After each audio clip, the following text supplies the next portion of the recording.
Hello and welcome. Let me turn off the fan. Hello and welcome to Arts and Wellness Café. So glad you could join me. Welcome to my podcast listeners. And what are you doing? What have you been getting up to? I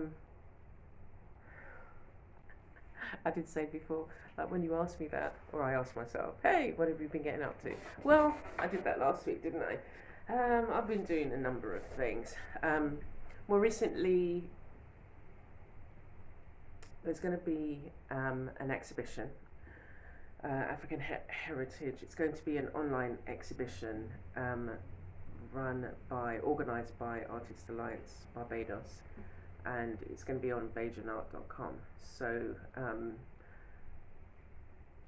I think it's in the throes of it being works being added and continue to be added up until the 20th. So go along and have a look and show some love to the artists. And there was that. And there's other things. I was just looking at some of the news and looking at the snowstorm in Texas. I was just like, oh my gosh. Well, you know, they do. I think the report I was looking at, the guy was saying that they haven't had it so bad for quite a while, so they're not used to it. They've not made any preparations. And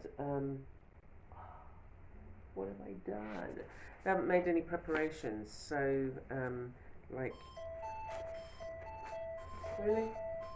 Excuse me. Hello? I'm good, thanks. How are you doing? Oh, really? Let's hope third time lucky then, eh? Okay, so where was I? I can't hear you. Oh, it's really windy here. So I think I was talking about the weather, but as Arts and Wellness Cafe, it always goes back to our creativity. So a couple of the things that I was doing, well, let me also share the words. There's so many things I want to share with you. I just have to make sure I remember them all because I haven't written them down. So I think the word that I started this week was blissful, and finding bliss in the things that you're doing, especially your creativity. But when we look at, whatever we look at, how does that relate to our creative walk? So take, for instance, Texas and the snowstorms, people without electricity. Where are you going, girl? People without electricity and, you know, lots of snow and things like that. And it's a reminder that there are things that occur that are totally unexpected, and we have to find ways of navigating it. And so when you think about your creativity, there may be feelings or, you know, situations that will spark emotions that you're not necessarily sure where they came from. So you could suddenly feel insecure about what you're doing for no apparent reason. You're kind of scouring I don't know, whatever your platform, Instagram, Pinterest, and you're looking at work, you're being inspired, and then suddenly you see work or a particular artist, and then you suddenly feel down. And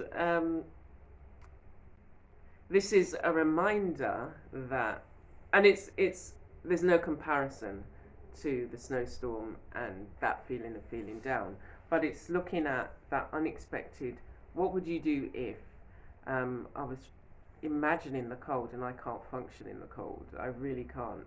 As I've got older, it's just like a lot harder to, I just can't concentrate. All I know is that I need to be warm. My feet, my ears, my head, my hands. They need to be warm, and I start to feel the cold right down into my bone. So it's just a really, it's just, I just need to warm, warm. Um, but one of the things that, one of the things I want you to make sure that you have, and I'm trying to also do something called the intuitive creative practice, where it is that you put in place certain things so that when you're feeling a particular way, it doesn't matter.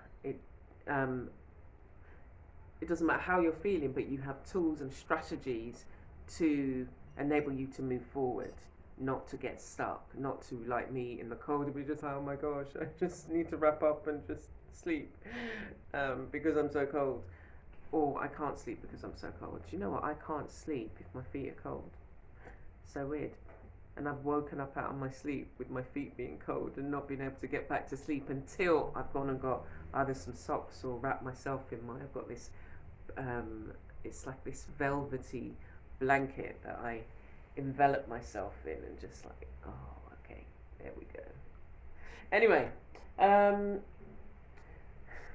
another thing happened to me this week. It was so horrible. And it usually happens to me out in the garden, but this time I had dropped off. My husband has just come back from London, so he's in quarantine. So I dropped off some papayas from the garden and some fruit and some other things. So we went to the place, and so I've got my mask on. Went into the place with the bags. They scanned us and not scanned us, but took our temperatures. So we went into the foyer, basically. It was just a foyer. So I put the things down and I turned and I breathed in, and suddenly something went to the back of my throat. And it was just like I started to cough. I was coughing and spluttering because it went right to the back. It was like a fly or a mini beetle, because it scratched the back of my throat. And so I'm there coughing. I must have did this to my mask, because my son was then saying, you know, why did you take off your mask and you're coughing like that? And I just didn't realise, because it was just like, this thing is at the back of my throat and I don't want it to go down into my lungs. And so I'm coughing like this. I rush outside and I'm still coughing, and in between that I'm saying, can you get me a glass of water? And I was just like, what are the odds of a fly getting into your mask and you swallowing it? But hey, again, that's one of those unexpected things. What do you do? Because I don't know about you, but if you're in a crowded space nowadays, before you wouldn't even think about it, if you're in a crowded space, if you cough, it's just like everybody's, or if you sneeze, it'd be like, because then my son was saying, yeah, there was two women there, the security guard and then another woman came along. I think she was like the housekeeper or something. But then he said she was like, and I was like, I'm there and I'm saying I swallowed a fly. I swallowed a fly and then coughing and spluttering, and then I drink the water and it must have gone down, but it's already scratched the back of my throat, and it was just like, okay, there's some extra protein for you, not one that I would have wanted. It's very breezy here, and we had a bit of rain, but not enough because the ground's cracked. And so, yeah, that's what I find on my morning. I do a morning walk of the garden, and I guess I just go to where I feel, and then I try and make it to the rest of the garden.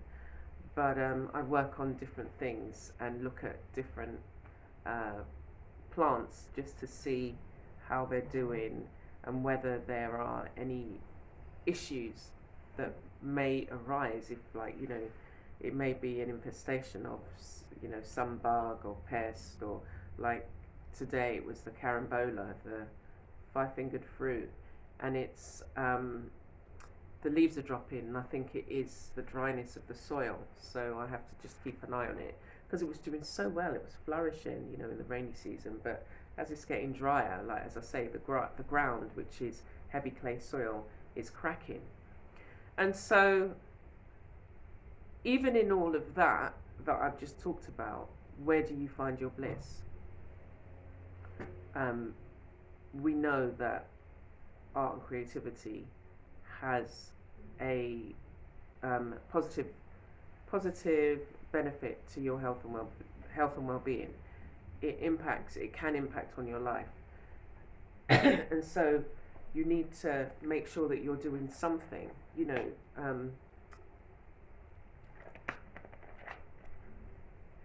that you're doing something creative, however big or however small it is. You have to be doing something on a regular basis for you to then feel that benefit. And or even if that you're looking at art or reading poetry or movement or whatever it is. So that's a given, that the arts across the board, but obviously I'll focus on the visual arts. And so that's something that you should put in place.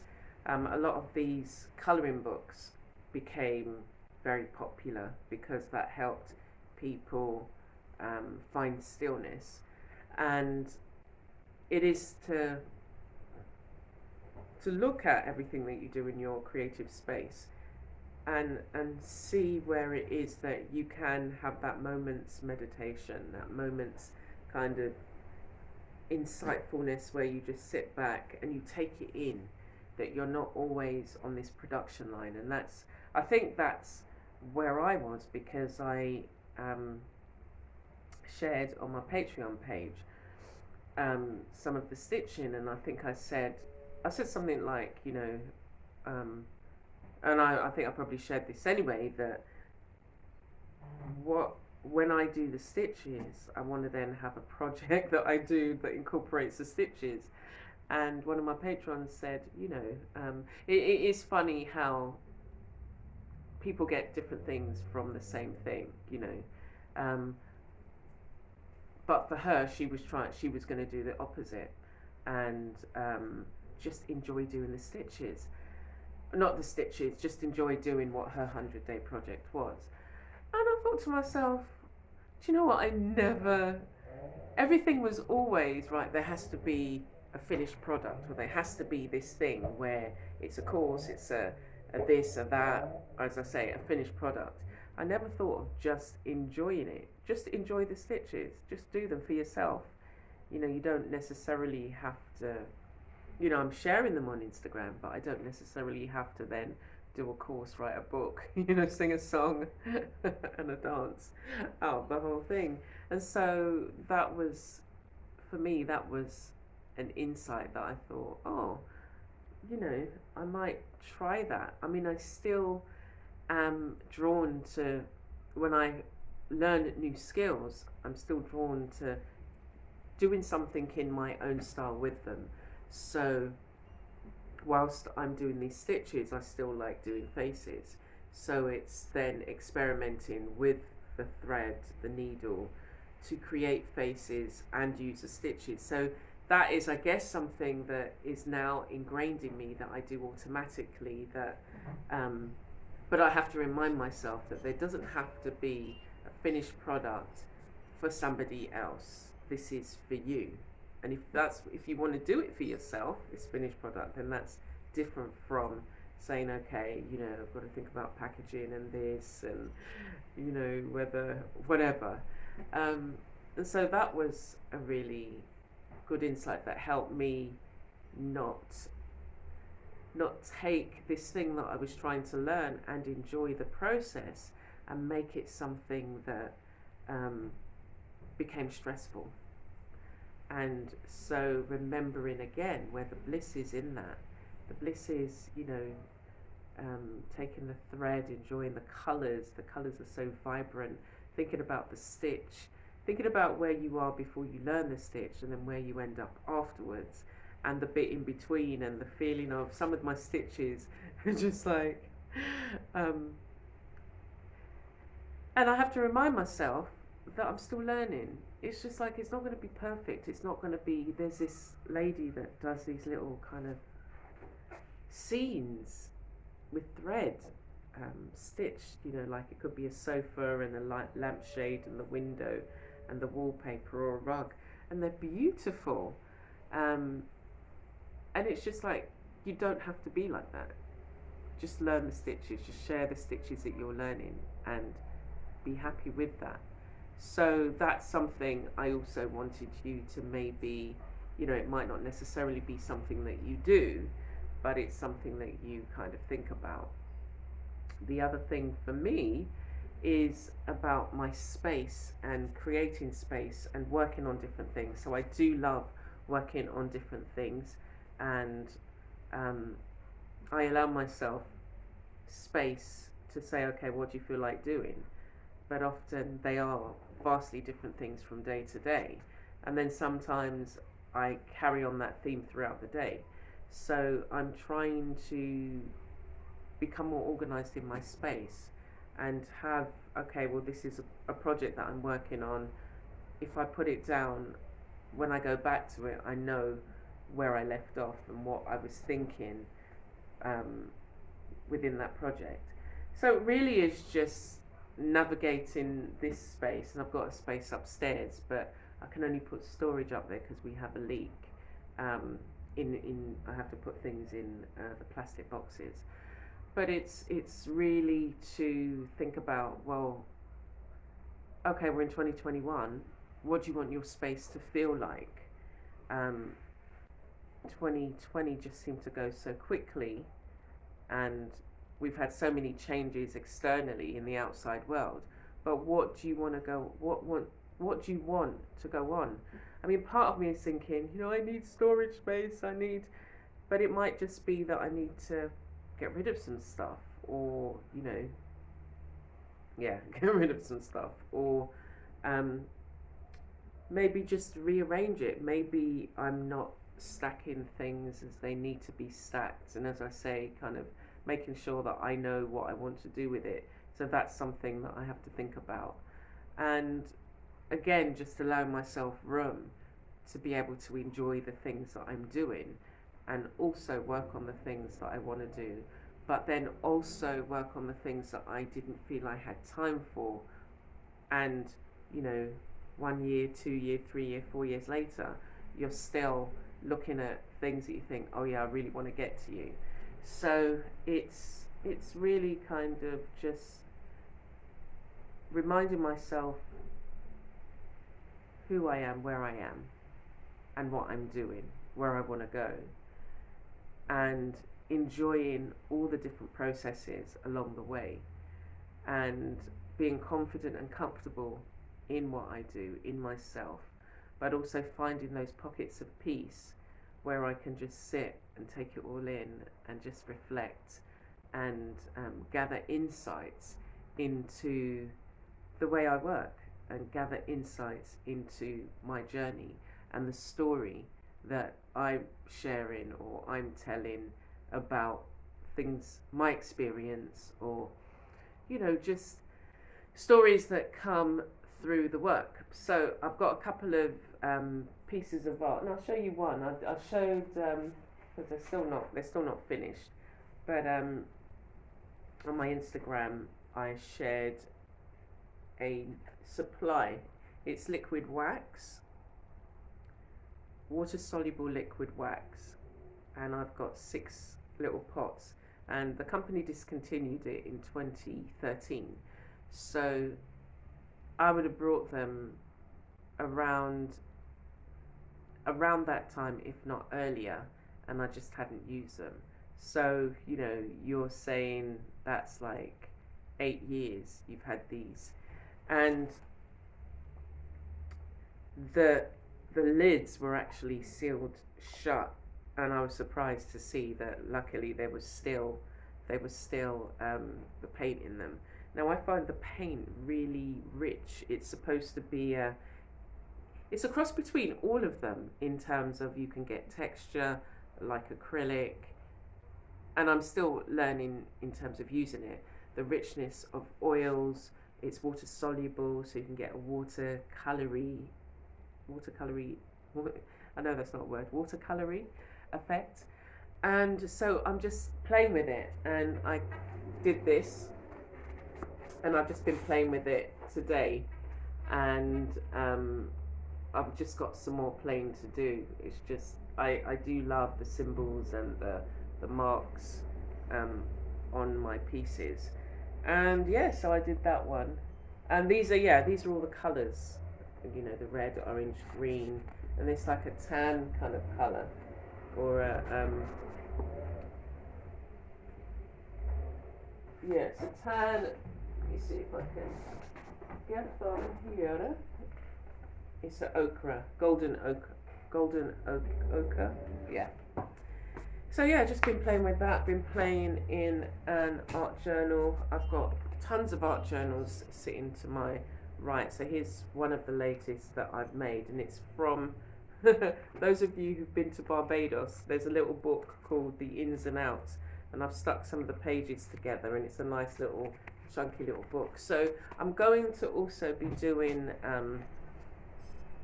because I've wanted to do it, I'm going to be doing a weekly journal, sharing a weekly journal and doing a page with you. I'm not sure what day I'm going to start, but that's something I thought I'd like to do. I've got so many journals that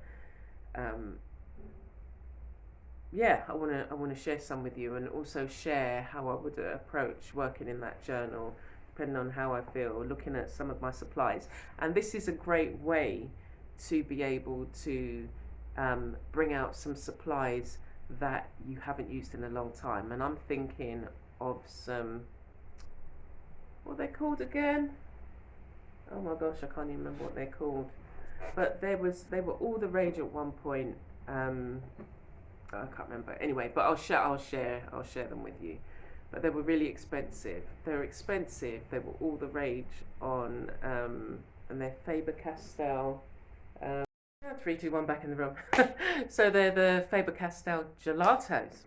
So yeah, it'd be nice to actually work with those. So I'll gather some supplies each week, gather a journal, show you the journal, give you a brief overview as to how it was made, and yeah, do a journal page, because these are journals, like I love making journals, and then because you're making so many, you then don't use that one, and then before you know it, you're kind of a couple of hundred down the line. So I'm going to be sharing some. I'm also going to be offering up some for sale, so I'll have a look and see which ones I've got that it would be nice to find a new home for. I generally have just made journals for myself, and I just love, you know, making them. But yeah, it would be nice to actually have some that if you'd like to buy one of my journals, then you can.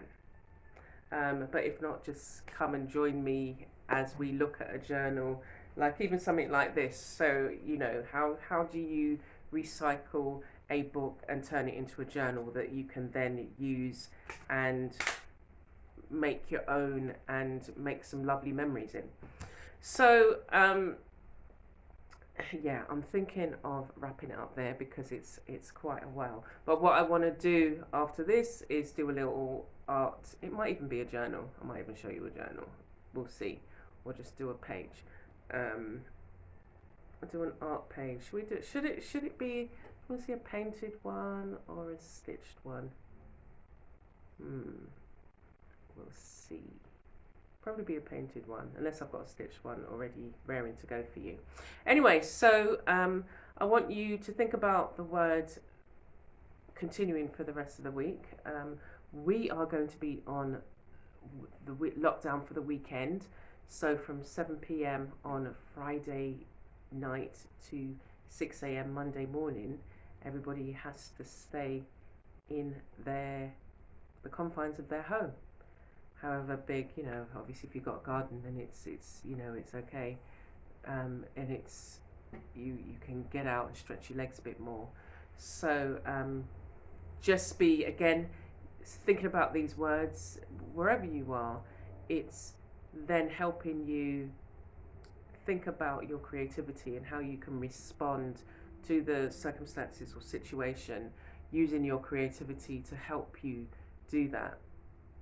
So for those who are living in a small confined space, it might be that thinking about things that make you feel that bliss helps you momentarily, not focus on whatever the situation is around you. And that's actually the whole point of the intuitive creative practice. Like I said earlier, it's about gathering these tools, having a kit bag that you can dip in and out of on a regular basis, and that you use to help you move forward on your creative journey. So take care for now. I hope you enjoy the video that comes after this, and look after yourself, stay blessed, and I'll see you again. Okay, so I thought I would just quickly show you this one, and this is, let me make sure the camera's not shaking, but this is a mini book that we have here in Barbados, and it's called The Ins and Outs of Barbados, and it's basically a collection of all the stores, the shops, the art galleries and everything, and it's done by a company called the Millers,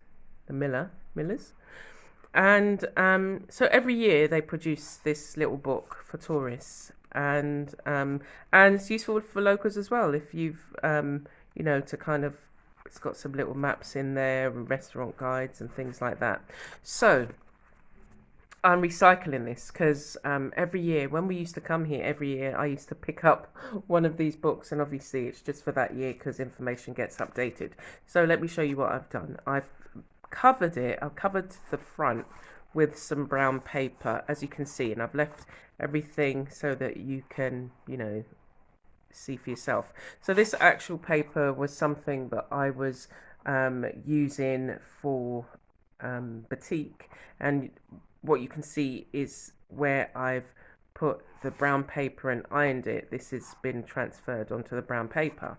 Okay, the other thing, I went through the book and I stuck together, say 2-3 pages, so that I've made it smaller. I might have, I don't think I did tear out any pages, but I might actually tear out some pages just in case I want to add some collage materials. And then what I'm going to go and do is just go through whenever I feel like, if I've got some extra paper, painted paper that I've used, I can go through here and add paper, or I can add gesso and just paint it straight away. But because it's heat bound, you can see the glue bound, if you do want to do collage, you are going to have to remove some of the paper. So on the front, I've taken rolled up newspaper, and I've just created a little kind of, just a little sculpture here, and I've added it on, and I've just started kind of doing some doodles on the front, and this is not necessarily the finished bit, but I just wanted, at the time, it was what I could do, what I had the time to do.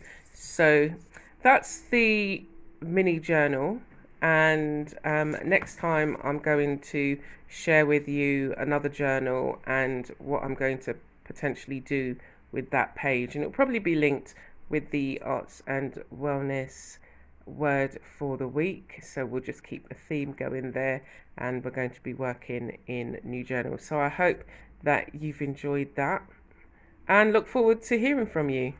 Take care for now.